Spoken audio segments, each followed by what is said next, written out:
Immanuel.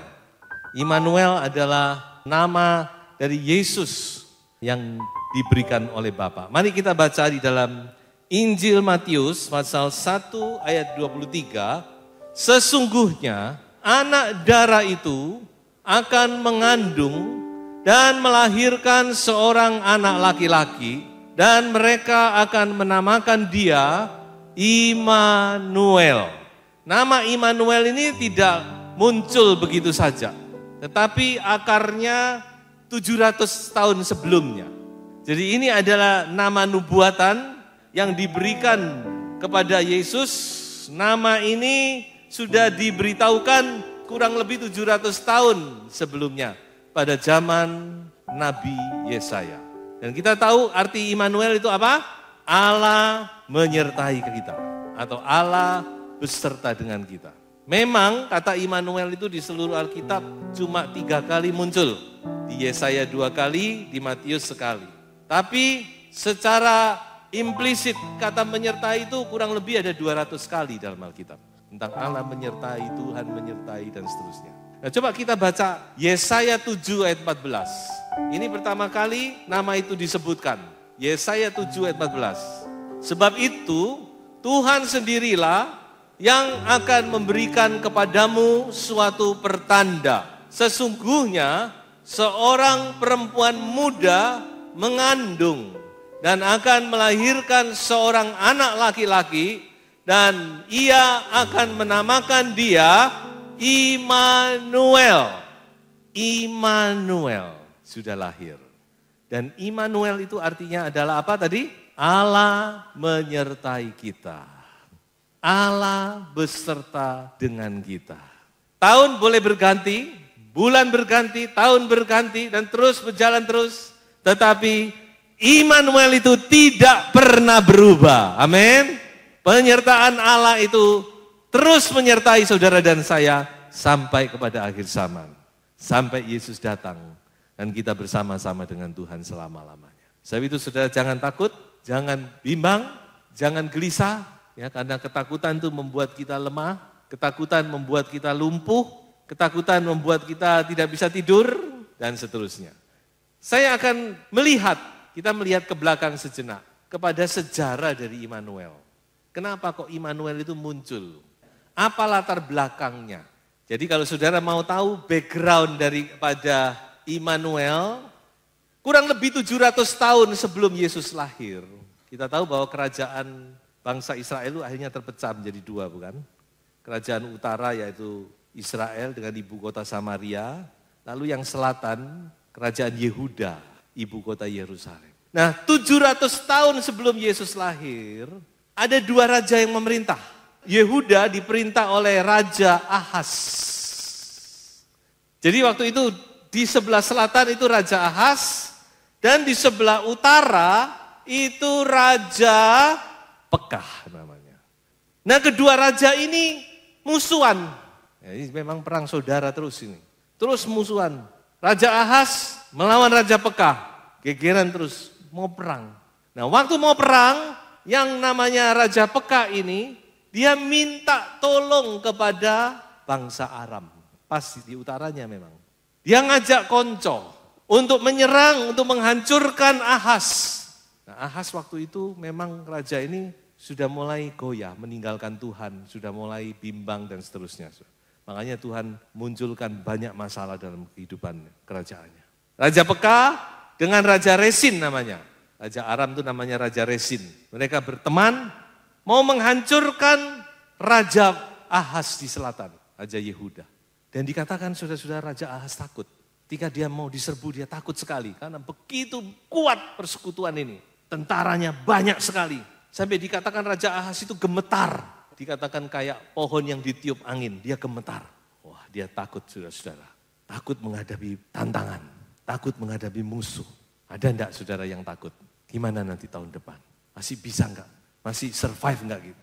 Bagaimana pekerjaan saya? Bagaimana anak? Bagaimana rumah tangga? Macam banyak, ketakutan. Nah ini saudara-saudara, Ahaz merasa takut, dia gemetar. Tapi Tuhan itu masih sayang, yang namanya Tuhan itu setia memang. Walaupun Ahaz sudah meninggalkan Tuhan, Tuhan itu masih setia, masih sayang. Lalu Tuhan itu datang lewat nabinya, Nabi Yesaya. Jadi Nabi Yesaya memberitahu kepada Ahaz, Ahaz jangan takut, Raja Pekah dan Raja Resin tidak akan bisa menyerbu, tidak akan bisa menjatuhkan Yerusalem. Kamu tidak usah takut, Tuhan pasti akan menolong kamu. Jangan takut menghadapi tantangan, tenang saja. Kalau kamu tenang, kamu percaya nanti kamu akan selamat. Firman Tuhan datang. Saudara bagaimana kalau mendengar firman? Hah? Tenang? Bagaimana dengan Ahaz? Masih belum mantap Ahaz. Akhirnya Yesaya ngomong begini kepada Ahaz. Ya sudah, kalau kamu masih tidak mantap, coba kamu minta tanda saja sama Tuhan. Supaya kamu mantap, kamu minta tanda apa sama Tuhan? Silakan.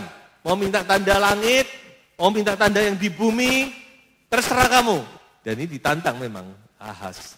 Bagaimana saudara jawaban Ahaz? Oh, jawaban Ahaz sangat rohani. Sangat rohani. Kenapa dia ngomong? Oh no, tidak. Aku tidak mau mencobai Tuhan. Hebat, omongannya hebat. Aku tidak mau mencobai Tuhan. Padahal Tuhan yang ngomong, kamu minta tanda. Suruh Ahaz minta tanda. Supaya dia yakin, supaya dia tenang. Tapi Ahaz ngomong, tidak. Oh aku ini tidak mau, tidak berani mencobai Tuhan. Ya oke lah, kalau mau bicara rohani silahkan. Kemudian Yesaya ngomong gini, baik, kalau kamu tidak mau minta tanda, Tuhan yang akan memberi tanda kepadamu. Yaitu, nah ini saudara, seorang perempuan muda akan melahirkan, nah tadi itu, anak laki-laki dan anak itu akan dinamakan Immanuel. Nah itu tandanya. Jadi ini sebenarnya tanda ini. Arti Immanuel apa tadi? Allah menyertai kita. Dengan lain kata Yesaya ngomong, tidak usah takut Immanuel. Allah menyertai kamu Ahaz. Allah menyertai negaramu. Allah menyertai bangsamu. Kamu jangan takut. Nah sudah toh, Tuhan sudah ngasih tanda. Sudah kasih firman. Mau apa lagi? Bagaimana sekarang dengan Ahaz? Sejarah mencatat Ahaz tidak percaya. Sudah dapat firman, sudah dapat tanda, masih tidak percaya. Apa yang dia lakukan? Dia minta tolong bangsa Asyur. Bangsa Asyur waktu itu lagi naik daun, lagi jadi superpower ini, lagi kuat-kuatnya. Dia minta tolong bangsa Asyur untuk menyerang Israel dan Aram. Jadi dia minta tolong bangsa lain, bangsa yang notabene bangsa kafir, orang musuhnya Tuhan, yaitu Assyria atau Asyur, untuk membantu dia menyerang dari utara, Raja Israel, yaitu Raja Pekah tadi, dan Raja Resin. Nah memang akhirnya Asyur datang menyerang dan menang memang Asyur. Sepertinya tertolong memang, tapi apakah sungguh-sungguh tertolong? Tidak. Alkitab mencatat Asyur bukannya menolong, malah pada akhirnya membuat masalah bagi Ahaz. Menyesakkan, dikatakan di situ, menyesakkan Ahaz. Ahaz bukannya mendapat kelegaan, dapat pertolongan, karena Asyur tidak berhenti sampai di situ. Asyur akhirnya mau menyerang Yerusalem dan seterusnya. Dan bukan sampai di situ, dikatakan akhir daripada kehidupan Ahaz, Ahaz semakin jauh meninggalkan Tuhan. Dia menyembah kepada dewa-dewa asing. Dia menyembah minta tolong, dia tidak lagi percaya kepada Tuhan. Dia tinggalkan Tuhan. Dia menyembah kepada dewanya bangsa lain dan seterusnya. Dan akhirnya dia benar-benar jatuh, mati dan seterusnya. Nah mengapa kok saya ceritakan ini saudara? Karena kita ini mendapat pesan loh di Natal ini. Immanuel pesannya. Pesan Tuhan itu Immanuel. Artinya apa? Allah menyertai kita. Yang artinya Allah beserta dengan saudara dan saya. Allah tetap menyertai kita. Haleluya. Dialah ialah Immanuel yang tidak pernah meninggalkan saudara dan saya. Makanya kita harus percaya, saudara. Jangan takut, apalagi kalau kita takut seperti Ahaz. Kita tidak percaya, lalu kita cari pertolongan dari yang lain. tambah tersesat. Ini sudah ada ceritanya, jadi asal-usulnya itu begitu. Makanya saya perlu beritahu kepada saudara, ini loh asal-usulnya Immanuel itu begini, ada ceritanya, ada backgroundnya. Dan ini justru menjadi pelajaran bagi kita. Jangan sampai kita seperti Ahaz yang sudah mendapat pesan dari firman, aku Immanuel Ahaz, jangan takut, percaya kepadaku, kamu tidak akan goyah, musuh tidak akan bisa mengalahkan kamu. Tapi Ahaz tidak percaya. Lebih gawat lagi dia masih sok rohani. Saudara. Tuhan sudah ngomong, minta tanda. Kalau kamu tidak yakin, minta tanda. Oh no. Oh enggak, aku tidak akan mencobai Tuhan. Nah saudara, karena firman Tuhan itu sudah jelas. Banyak sekali janji-janji Tuhan tentang penyertaan Tuhan. Coba kita baca 2 ayat. Yang pertama, Yesaya 41:10. Janganlah takut sebab aku menyertai engkau. Janganlah bimbang sebab aku ini Allahmu. Aku akan meneguhkan, bahkan akan menolong engkau. Aku akan memegang engkau dengan tangan kananku yang membawa kemenangan. Amin. Penyertaan Tuhan tidak berubah, malah lebih lagi saudara.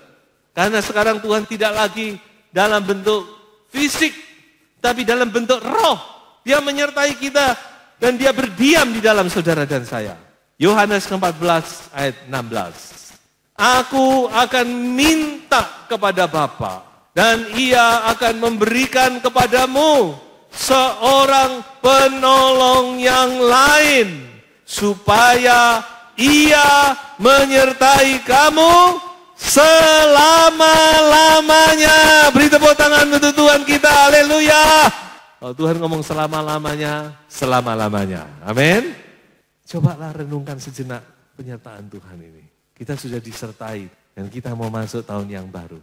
Percayalah, saudara dan saya tetap akan disertai oleh Tuhan. Dan kalau Tuhan menyertai kita, siapa lawan kita? Kata Paulus, tidak ada. Jadi saudara jangan takut.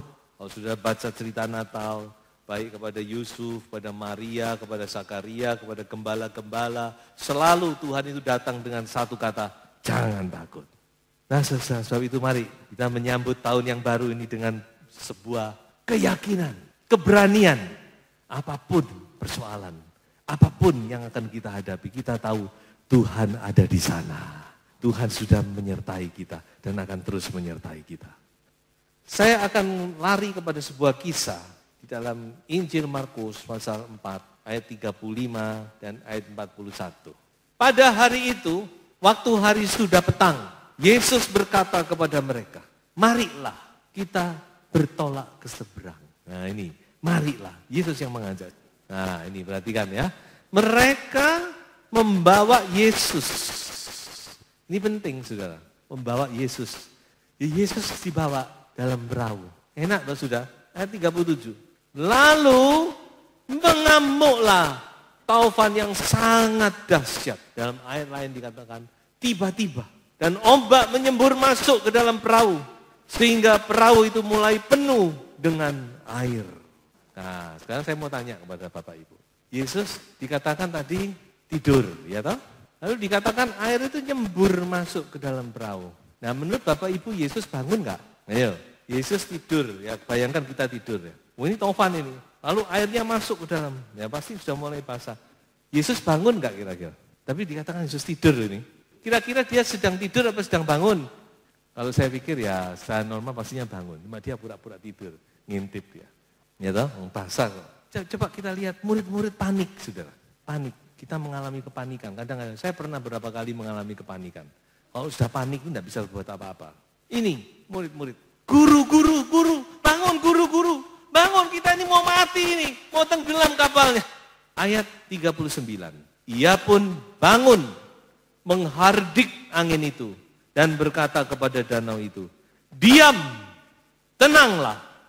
Lalu angin itu reda, dan danau itu menjadi teduh sekali. Ayat 40, lalu ia berkata kepada mereka, mengapa kamu begitu takut? Mengapa kamu tidak percaya? Ayat 41, mereka menjadi sangat takut dan berkata seorang kepada yang lain, siapa gerangan orang ini?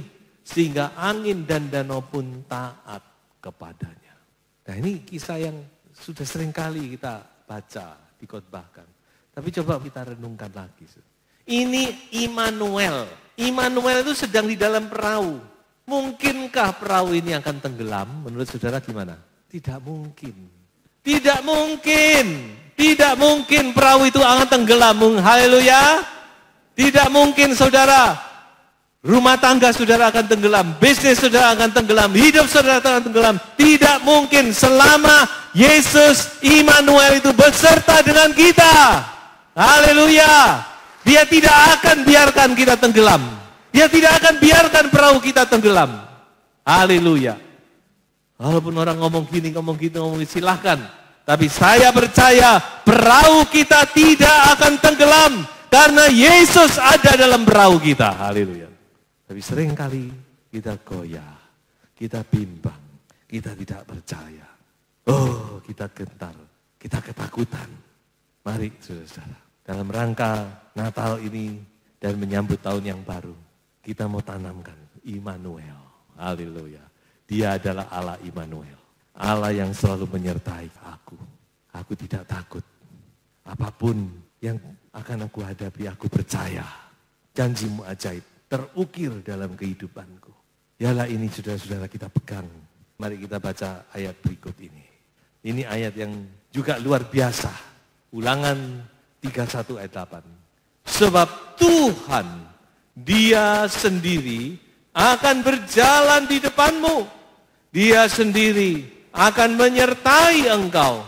Dia tidak akan membiarkan engkau dan tidak akan meninggalkan engkau. Janganlah takut dan janganlah patah hati. Masuk di tahun yang baru bersama dengan Tuhan dan kita pasti menang. Haleluya. Tuhan Yesus memberkati saudara semuanya. Haleluya.